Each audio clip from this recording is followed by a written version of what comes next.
Hello, and welcome to Culturally Responsive Care in Early Childhood. My name is Danae, and throughout this webinar, I'm going to go through some information with you to help you become more culturally responsive in your classroom and in your teaching practices. So throughout this webinar, and by the end of this webinar, participants will understand how culturally responsive care supports best practice, learning, and skill building in children, reflect on their attitudes or stereotypes that affect their understanding, actions, and decisions in relation to teaching practices and culture, and apply strategies to create a classroom environment that is responsive. So some characteristics that come to mind when you think about being culturally responsive are sometimes assumptive, and that's okay because we all have a set of beliefs and a set of values and a set of experiences that sort of create what we think or what we believe to be culturally responsive. And that's essentially what we're going to go through in these next two slides.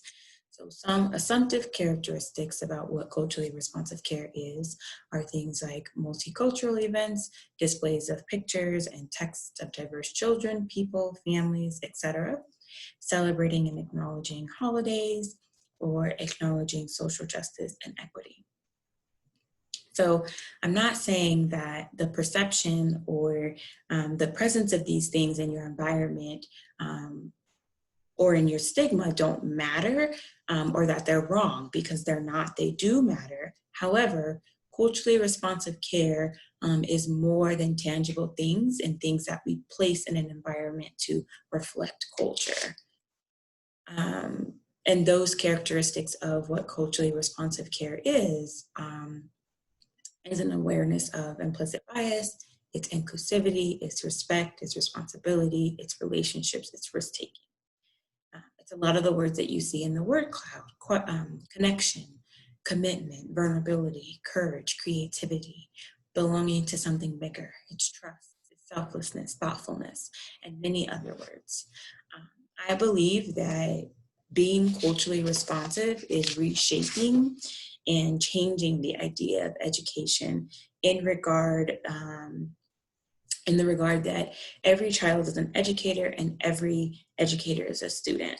And so with this perspective, we allow children to be leaders of their own learning, and we take a step back from this hierarchical approach to learning and dominating children's space.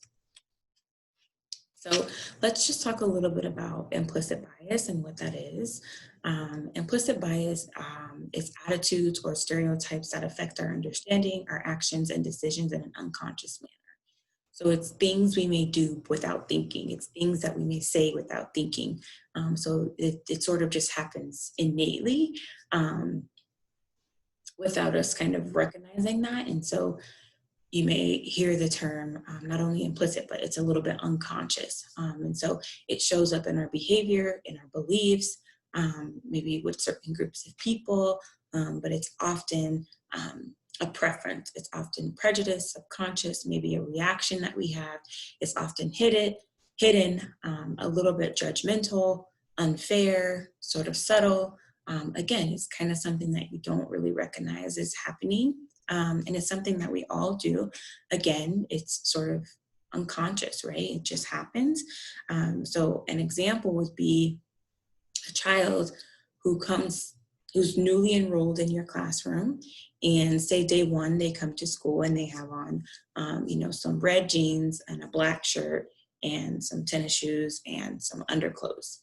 And then Tuesday rolls around and the child comes again with the red pants and the same color shirt. So at that point, you might start to wonder, well, is the child clean? Is the family clean? Do they wash their clothes? Should I let that child interact with other kids because maybe they, have the same germs from yesterday on, whatever the case may be. Automatically, we start coming up with these assumptions as to about what is happening for that family and whether or not cleanliness is something that they value. And so just pause and think about some of those implicit biases that may be coming up for you with a child who maybe comes to school for 3 days in a row in the same clothes. And to just consider culture, what is culture, and how does that relate to implicit bias and just culturally responsive care in totality? So culture is the customary beliefs, social forms, and material traits of a racial, religious, or social group. And it's also the characteristic features of everyday existence, such as diversions or a way of life shared by people in a place or time. And so one thing I want to note about diversions in this context of culture is that it doesn't mean division. It just means different ways of life, different sets of beliefs, different values. Diversion in the context of culture in this sense is what is personal to a person and their life. And culture is also a lot of the things that you see in this word cloud as well. Things like customs, norms, traditions, rules, behavior, worldviews, rituals, belonging, um, differences, communication, upbringing, expression, appearances, identity, and a lot of other things. And so these are things that we have to be mindful of when we're providing care to our children. For example, when I was an infant teacher, there was a child who sat in her mom's lap when she ate her meals. And my co-teacher and I, for a really long time, were trying to figure out, why won't she sit at the table and eat her food? We couldn't get her to use a fork or a spoon.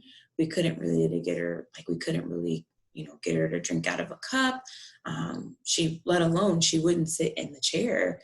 But the way we sit in the chair and the way we eat meals in the Western culture was not what she was used to. It was not a custom. It was not a norm for her and her family within their household. And we didn't really find this out until we did a home visit. And we visited during a mealtime and we saw the way the child was eating. And my co-teacher and I were surprised. We were like, wow, she is eating. And she was also feeding herself. But some of our biases prior to us getting to this point were things like, well, she's too old for that, to not know how to eat with a fork and a spoon and not know how to drink out of a cup. And she's too old to not know how to sit in the chair.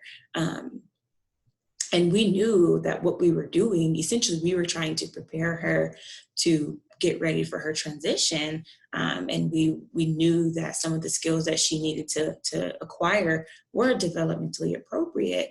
And so we weren't understanding what it was about why she wouldn't sit in the chair the way we wanted her to. And so I say that to say, if it weren't for us taking advantage of that home visit and trying to understand what things looked like for the child at home and what some of those customs and traditions and the norms were, then we wouldn't have been able to be culturally responsive, in the sense that the very next week when she came to school, we allowed her to sit in our lap and we encouraged her and talked her through forks and spoons and drinking out of a cup. And eventually they began to understand that, and we were able to overcome that while still being mindful of some of the child's and the family's norms and customs. So culture is something that unites people. Funds of knowledge are transmitted from one generation to the next. And so with that, culture is not a stagnant unit. And we know that it's something that evolves over time, which means that our teaching practices also must evolve as well. And we have to be in a constant mindset that we always have more to learn, especially as educators. And I just want us to keep that in the forefront as we think about how we provide care for our children and how we respond to the families that we serve. So I just want you to take a minute to pause and reflect. Take a minute to think about yourself and your culture, and consider any implicit biases of other people that you have encountered. And think about how that makes you feel. What could have been different in the encounter that left you feeling valued and respected. And once you kind of take a little bit to think about yourself and your culture and what that means to you, and how that may show up or come up for you, in your teaching practices or in your interactions with children and families, think about, to what degree do you believe being culturally responsive is important for teaching?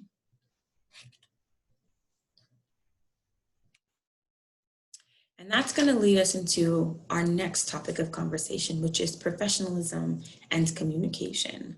And so professionalism is communication. Professionalism is how you perceive yourself, and how you perceive yourself is impacted by your beliefs, your values, and experiences. And your beliefs, values, and experiences influences how and what you communicate to others. And others in this case are the children in your care. And so how professionalism breaks down into communication and vice versa is because communication is relationship building, which is why it's imperative to make sure that our implicit biases are not guiding our tone and ways of communicating with other children, and with others, and with families, and with our coworkers as well.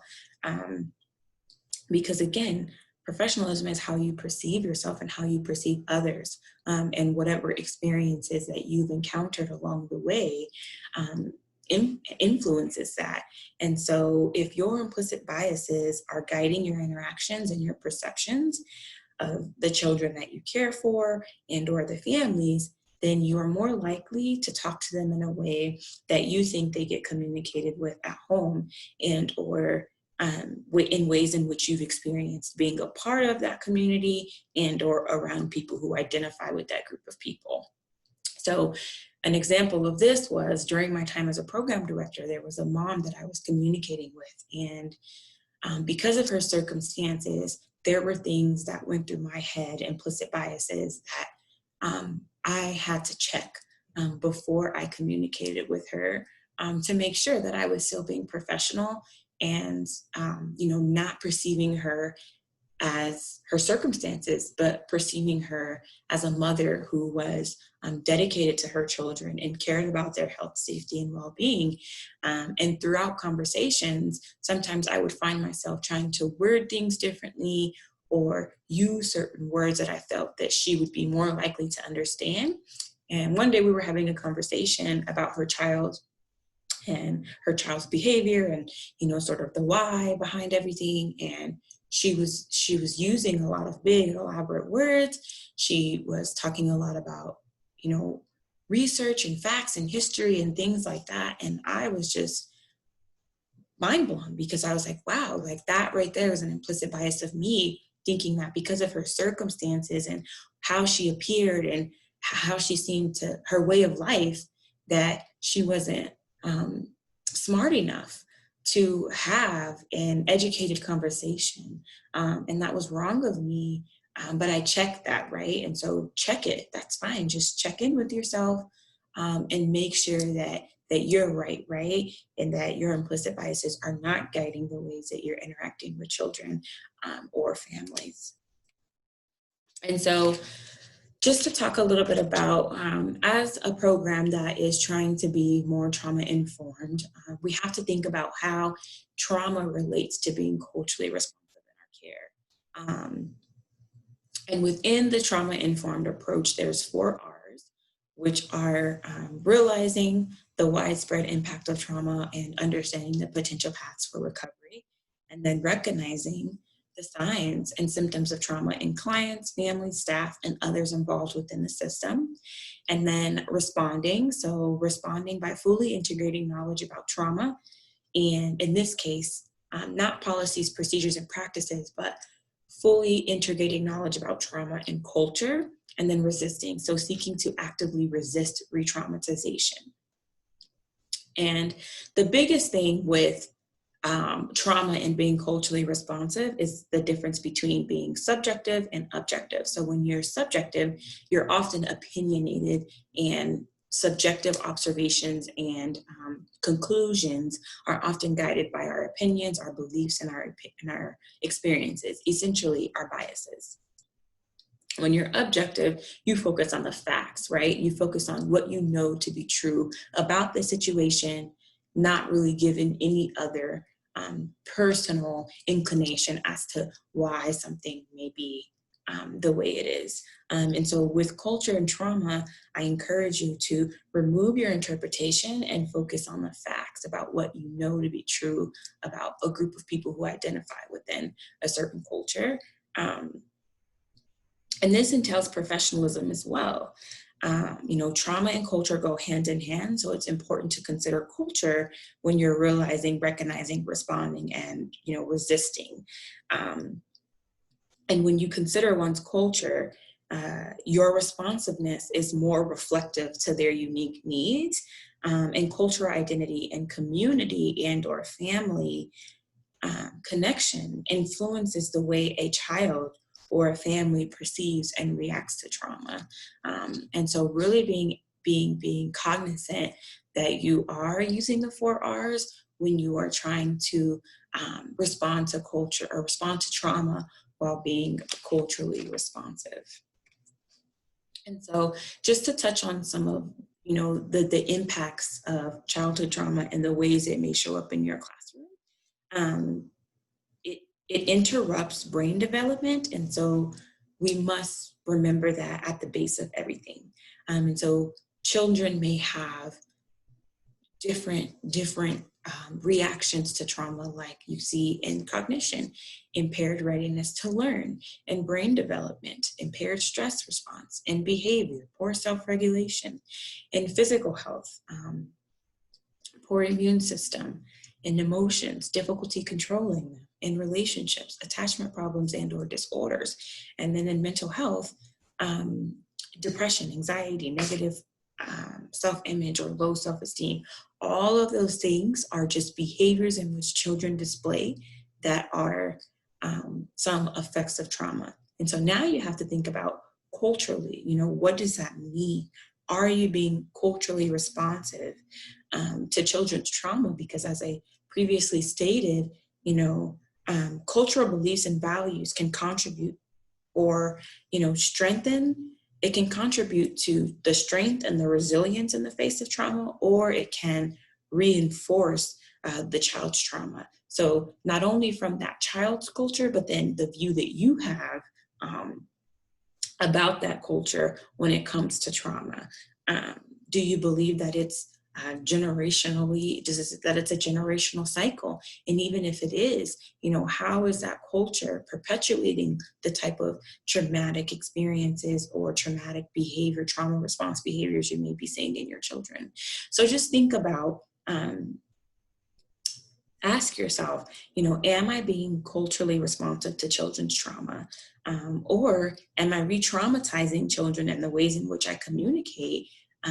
Because I'm not quite aware yet of how the response culturally to trauma looks different. We may be thinking that parents are in denial, that they don't want to take responsibility, that they're being careless about some of these behaviors that we may be seeing in children. But really, we have to take a step back to think about culturally are some of the things that are traumatic to children, ways of a family's living, so they may not recognize it the same way. But we as educators have a responsibility to try and incorporate that into our response, responding to trauma in a culturally responsive way.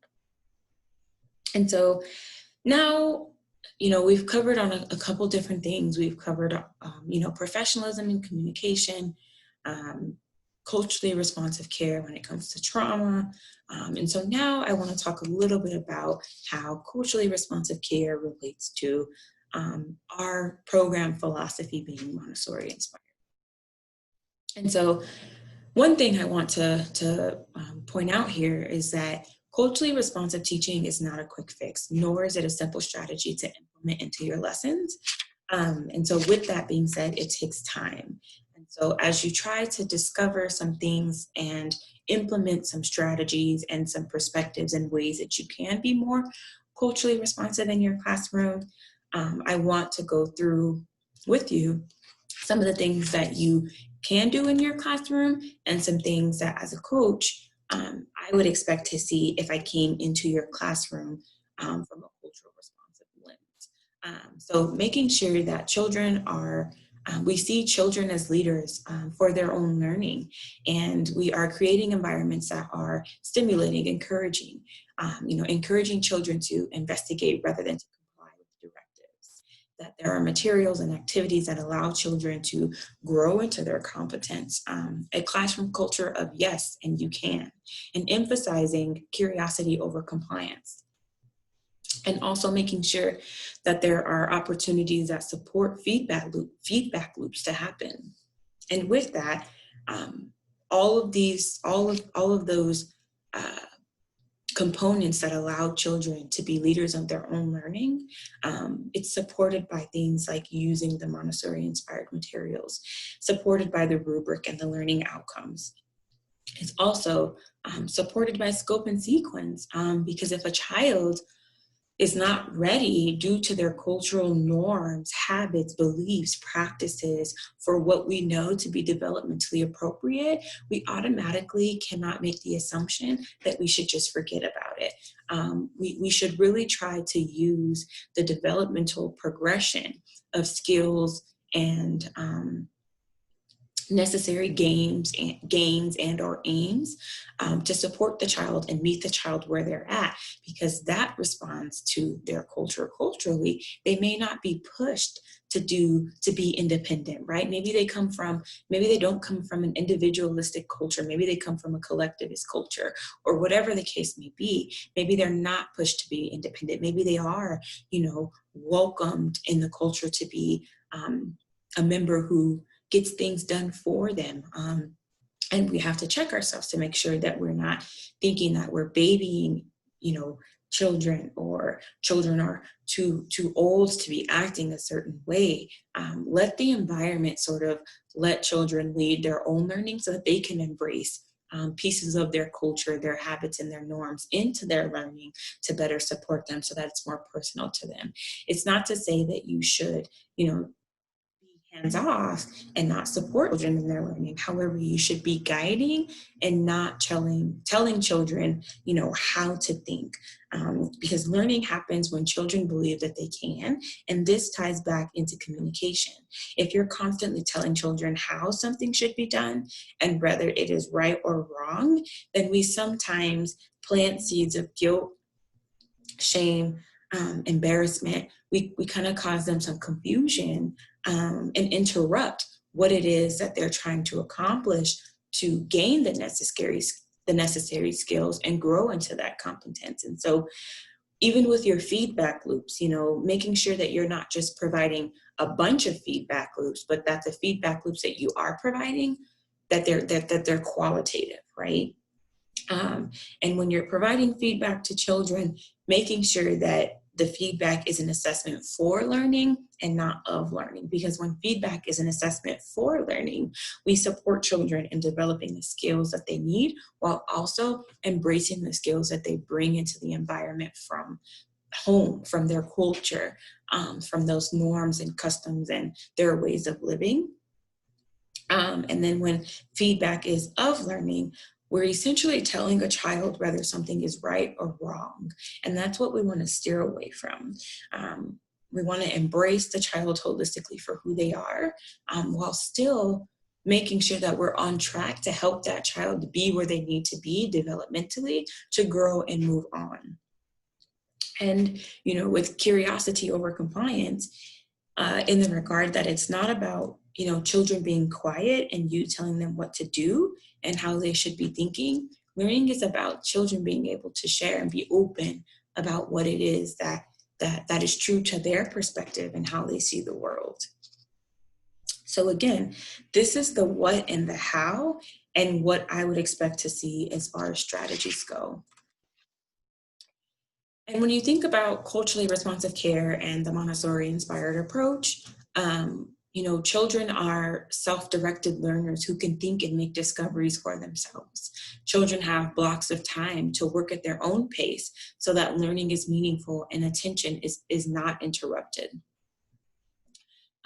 Teachers carefully observe the children to prepare the classroom and plan experiences that help children develop their interests, their skills, and their knowledge. And a lot of where I feel like we see cultural culture show up in the classroom is in things like practical life and dramatic play, because that is where you see children almost model what they know to be true from their culture. There's those customs and those habits and those things that they see at home, and in their reality that we don't necessarily see. So that's probably one of the biggest areas that I think we can embrace and build on those strengths to help children develop under other skills that we know that they need to develop, but at their own pace, not interrupting what it is that they're trying to convey, because that's essentially what culture is. Culture is communication. And so we have to welcome that and be open to that. And with that, if a curriculum does not respond to a culture, then the culture won't respond to the curriculum. And so just take a couple minutes to think about that, and the importance of making sure that you are being culturally responsive in your teaching practices. And so putting it all together, culturally responsive care is embracing the skills that children already have and also teaching them the skills that they need. It's everyone is an educator and everyone is a student. Culturally responsive care is reflecting on our own culture and the culture of our children and families, and understanding how we can use that to be something that brings us together versus challenges us and separates us and makes us apart. And then, reframing our biases that children are not ready for something, or that they're too young or too old to be showing up in their identity in a certain way. And then reframing from thinking that our experiences as educators and members of our personal culture should overpower those of our families and our children's, and sort of guide our interactions. Because again, we living in a westernized country have practices and certain things that we believe to be true in education, which may not align with the children and the families that we serve. And so again, we have to make sure that our curriculum is responsive to the culture, so that the culture of our children and families can respond to our curriculum. And so thinking about all of this, you may be wondering, okay, what do I do next? So what I challenge you to do next is take time to reflect and change course. I would like you to complete some reflections by Thursday, 8/20, and send them back with your PDI folder. You will receive these reflections via email. Additionally to completing your reflections, I would like you to create one goal around how you will be more culturally responsive in your teaching practices. And it doesn't have, don't think about this really big. Think back to those characteristics. Think about those words that you saw in the word cloud. Think about some of the strategies listed as far as how it comes into play, creating the environment. Think about maybe how you're going to respond to a child who is experiencing some trauma while considering their culture. So don't make it really big. Just take time to sort of reflect on this information and figure out how it can be beneficial to you to support your classroom in becoming more culturally responsive. And so in closing, we have an ethical responsibility per NACE, the National Association for the Education of Young Children, in their first principle. Above all, we should not harm children. We shall not participate in practices that are emotionally damaging, physically harming, disrespectful, degrading, dangerous, exploitative, or intimidating to children. This principle has precedence over all others in the code, and that is essentially the foundation of how to be culturally responsive, is making sure that what you're doing is supportive of children and their emotions and how how emotions are talked about or praised or practiced within their culture. Making sure that we're not degrading them by telling them that they're supposed to be a certain way when really that's not their reality. So embracing those things. And lastly, for more information, feel free to check out this video by a lady named Zaretta Hammond. This is sort of the video that I watched that kind of helped me guide putting this training and the webinar all together, and continuing to reflect on my own experience and my own ability to be culturally responsive as I work alongside my coworkers and alongside teachers, and supporting them and being more culturally responsive in the classroom when it comes to serving children and creating that environment. So you can find this video on YouTube for more information. Again, please feel free to check it out. And after all of it, thank you. Thank you for choosing this webinar. I hope this information was helpful to you and helps you sort of shift your perspectives for the better, to be more inclusive, to have better relationships, to take more risk, to be more respectful, and to be aware. Thank you and have a great week.